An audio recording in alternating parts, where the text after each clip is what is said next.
Hello guys, कैसे हैं आप। उम्मीद करते हैं आप सब खैरियत से होंगे, खुश होंगे और हमारी दुआ है कि आप हमेशा खुश रहें, हंसते और मुस्कुराते रहें। मेरा नाम है रहमान अनवर और मैं हूं मोहम्मद सुहेल। और मैं मुजफ्फर इकबाल। और भाई देखने जा रहे हैं सुदामा जी। भाई कृष्णा जी से मिलने आ रहे थे। एक पार्ट तो हमने देखा था, लेकिन ये कि भाई उससे आगे देखते हैं। तो करते वीडियो स्टार्ट। भाई उससे पहले वीडियो को लाइक, चैनल को सब्सक्राइब ज़रूर कीजिएगा और देखते हैं भाई। भेंट नहीं थी, बल्कि दो अनजान यात्रियों की भेंट थी जो रास्ते में मिले और बिछड़ गए। अपनी सखा से मिलने का आनंद न सुदामा को मिला और न मुझे मिला। सुदामा को आपसे मिलने का आनंद नहीं मिला, ये बात तो ठीक है, परंतु आप तो उनसे मिल चुके हैं, रास्ते भर उनके साथ साथ रहे हैं, इस पर भी आप संतुष्ट नहीं हुए? सुदामा से मेरी वो भेंट वैसी ही थी जैसे कोई बालक जल में चंद्रमा की छवि को देखकर उसे पकड़ने की चेष्टा करता है और चंद्रमा उसके हाथ नहीं आता। मगर यदि सुदामा से मिलने के लिए आप इतने ही व्याकुल थे, तो फिर एक यात्री के वेश में क्यों मिले? अपने असली रूप में ही उनसे भेंट कर लेते। नहीं बेबी, ये संभव नहीं था। क्यों? क्योंकि मुझसे मिलने के लिए जितनी तपस्या आवश्यक है, सुदामा उतनी तपस्या अभी पूरी नहीं कर सका था। कर्म का विधान ऐसा है कि हर मनुष्य को अपना उद्देश्य पाने के लिए कर्म करना पड़ता है। यदि लोग कर्म न करें और केवल अभिलाषा के माध्यम से ही अपना उद्देश्य पा लें, तो कर्म कौन करेगा? सुदामा बड़ा ही पराक्रमी है। उसने मेरी राह में अपने घायल पैरों से तपती और चलती धरती पर एक एक कदम रखकर स्वयं कर्मवीर होने का प्रमाण दिया है और मुझ तक पहुंचने के लिए अनगिनत कष्ट उठाकर यह भी प्रमाणित किया है कि वो मेरी मित्रता के योग्य है। अब तो उसका काम पूरा हो चुका है, फिर अब मन में इतनी देर क्यों कर रहे हैं भगवान? इसलिए कि ये मिलन कोई साधारण मिलन नहीं है देवी। ये एक ऐतिहासिक मिलन होगा। मैं उसे इस तरह मिलना चाहता हूं जिसे सारा विश्व देखे, ताकि इस धरती का हर प्राणी ये शिक्षा ग्रहण करे कि मित्रता का क्या अर्थ होता है और वो कैसे निभाई जाती है। रास्ते में ही सुदामा से अपने असली रूप में जाकर मिलता तो लोगों को ये शिक्षा कैसे दे पाता कि मित्रता में कोई ऊंच नीच, कोई बड़ा छोटा नहीं होता। ये वो रिश्ता है जिसमें राजा और रंग का भेदभाव नहीं होता। परंतु भगवान, सुदामा के अंदर तो अभी तक इसी भेदभाव की खींचतान चल रही है। बस उसी खींचतान को तो मिटाना है। परंतु कैसे? प्रतीक्षा करो देवी, कुछ समय और प्रतीक्षा करो।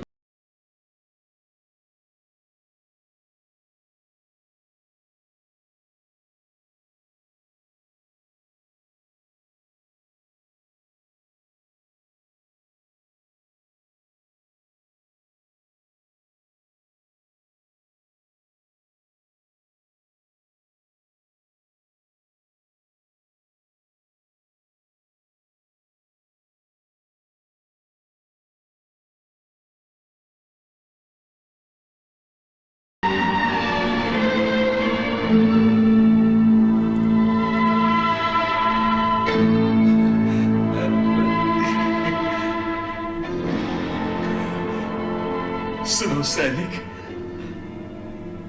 क्या द्वारकाधीश का महल यही है? हाँ ब्राह्मण देवता, यही राजमहल है। आपकी दशा देखकर ऐसा लगता है कि किसी ने आप पर कोई अत्याचार किया है। हाँ? और आप न्याय की याचना करने आए हैं। नहीं भैया, मुझ पर किसी ने अत्याचार नहीं किया, न ही मैं न्याय की याचना करने आया हूं। मैं तो परदेसी हूं, बहुत दूर से आया हूं। तो आप कुछ दान दक्षिणा मांगने आए होंगे। नहीं भाई, ना मैं दान दक्षिणा भी लेने नहीं आया हूं। मैं तो श्री कृष्ण से मिलने आया हूं। ना आपके साथ अन्याय हुआ है, ना अत्याचार। हाँ, ना आपको न्याय चाहिए, ना दक्षिणा। तो फिर आप द्वारकाधीश से क्यों मिलना चाहते हैं? सैनिक भाई, द्वारकाधीश मेरे मित्र हैं। हाँ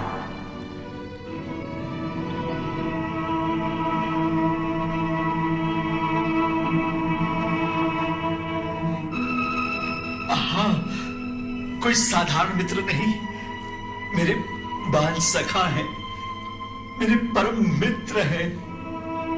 क्षमा करें ब्राह्मण देवता, आप समझ भी रहे हैं क्या कह रहे हैं?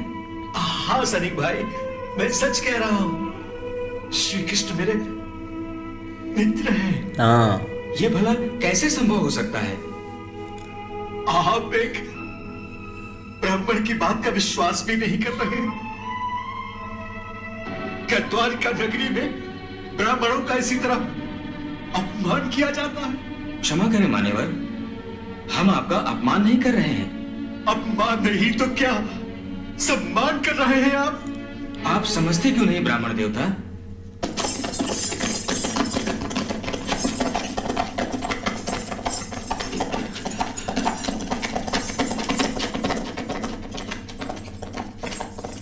सुनो भाई, सुनो।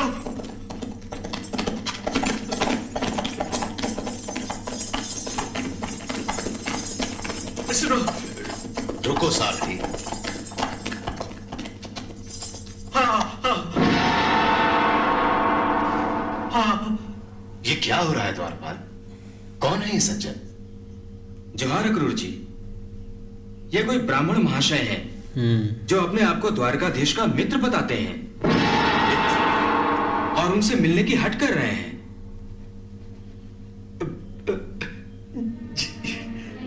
देखिए, श्री कृष्ण मेरे परम मित्र हैं। मैं उनके दर्शन के लिए ही आया हूं। देखिए, ये लोग मेरा विश्वास नहीं कर रहे हैं।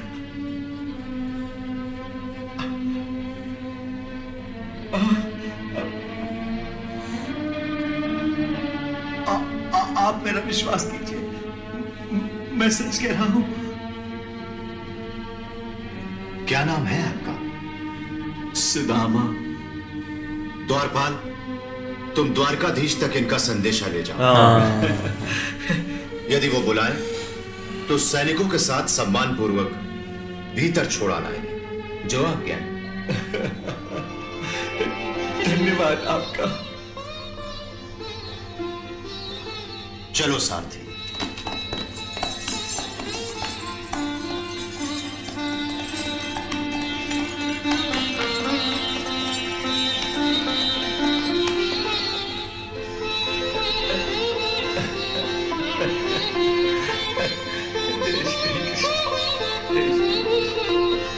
आप प्रतीक्षा करें ब्राह्मण देवता, मैं भीतर जाकर द्वारकाधीश तक आपका संदेश पहुंचाता हूं। वो अवश्य मुझे बुलाएंगे।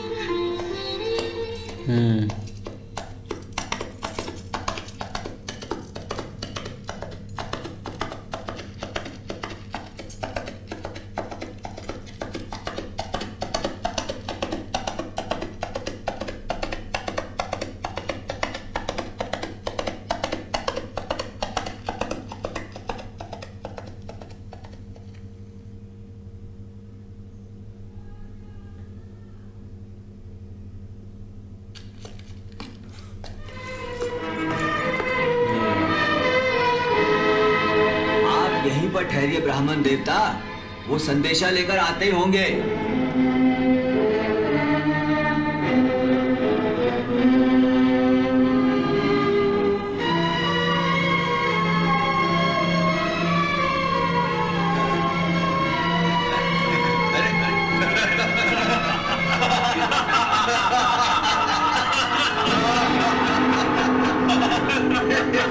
ये वही तो नहीं, वही है।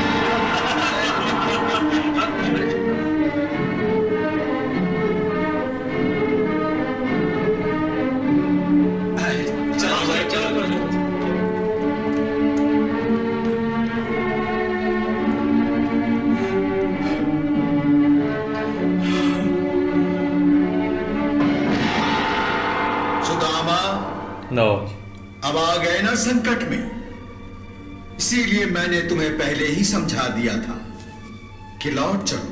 नहीं, लौटना नहीं भाई, आज अब मिलकर ही जाएंगे सुदामा जी कृष्णा जी से। लेकिन देख लो कि पहले कृष्णा जी मुझे लगता है कहीं मिले हैं या वैसे भेंट हुई है, तो उन्होंने यही बोला है कि वो कोई मिलन नहीं था, वो तो जस्ट ऐसे ही भाई, हाँ, भेस बदल कर मिले होंगे भाई, कि किसी थोड़े से पल के लिए, वो मिलन नहीं, उससे मन नहीं भरा कृष्णा जी का। लेकिन अब वो प्रतीक्षा कर रहे हैं थोड़ी बहुत कि आगे आएंगे सुदामा जी, और सुदामा जी भी इस चीज़ को देख ले कि कैसे डरते डरते या एक ऐसे फील करते हुए जा रहे हैं कि पता नहीं क्या होगा क्या नहीं होगा, इसीलिए उनके मन में ये डर है। लेकिन उन्होंने ये ज़रूर बताया बस एक बार जा करना, आप वहाँ बता दीजिए, बस आगे आप छोड़ दीजिए। लेकिन अब द्वारपाल जो खड़े हैं वे, वो भी यही चाहते हैं कि वो मान ही नहीं रहा इस चीज़ को, उनको भी यकीन नहीं हो रहा इस चीज़ का।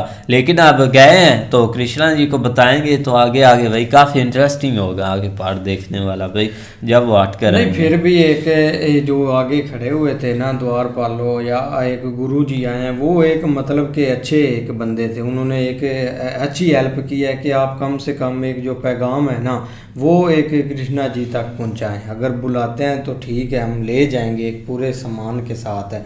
अगर कोई और बंदा होता या एक अच्छे होते तो उन्होंने भाई इधर से ही बातें कर करके हटा देना था। जैसा कि सुदामा जी भाई पीछे ही उनको काफ़ी एक बुरा लग रहा था कि मैंने क्यों ये स्टेप लिया, क्यों इतना बड़ा, लेकिन फिर भी वो उन्होंने एक अपने मन को समझाया और चले आए। आप आगे बंदे अच्छे थे भाई, उन्होंने हेल्प की है, फुल हेल्प। नहीं, असल में वो जो 4 लोग हैं ना वो थोड़ी देर बाद आसपास से गुजर जाते हैं, या मतलब पहले जब उनसे पूछा वो भी इसी चीज़ का मजाक उड़ा रहे थे, उनके लिए ये एक बहुत बड़ी चीज़ थी।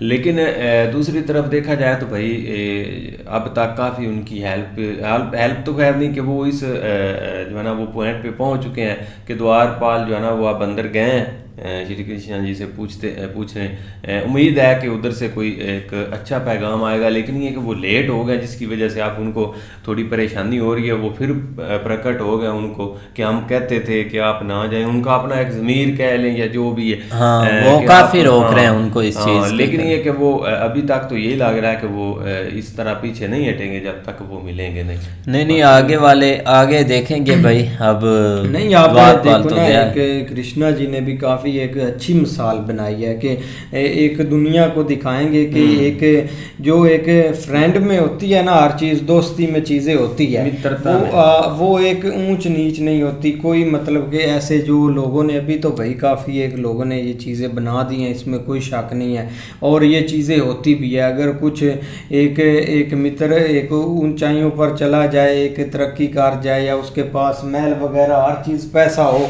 तो भाई उसका जो भी पीछे होता है ना उनको भूल जाता है, एक अपना जो एक चीज़ें हुई होती हैं। लेकिन अभी भी एक कृष्णा जी ने तो काफ़ी एक अच्छी मिसाल बनाने जा रहे हैं। आगे देखो अब सुदामा जी एक भेंट होती है या नहीं, क्योंकि अभी एक डिपेंड है हर चीज़ पर। बिल्कुल भाई, बाकी आगे देखते हैं नेक्स्ट पार्ट में। तब तक के लिए गुड बाय, टेक केयर।